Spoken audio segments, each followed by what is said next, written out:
বাংলাদেশে জাদু শিল্পকে এগিয়ে নেওয়ার জন্য যারা অক্লান্ত পরিশ্রম করে দেশের গণ্ডি পেরিয়ে বিদেশের কাছে বাংলাদেশকে তুলে ধরেছেন তাদের মধ্যে অন্যতম magic icon of Bangladesh Aliraj.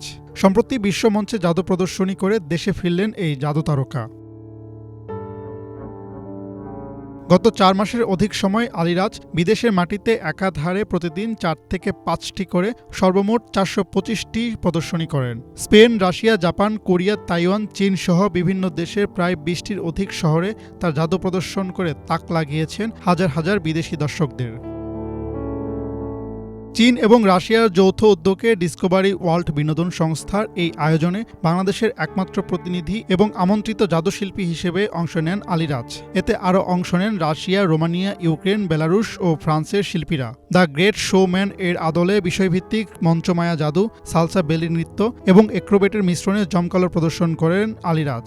এই প্রদর্শনীর কোরিওগ্রাফ করেছেন রাশিয়া এবং চীনের সাংস্কৃতিক প্রশিক্ষক লিও আর্চম শেপচুক ও একাতেরিনা সেকুলোভা।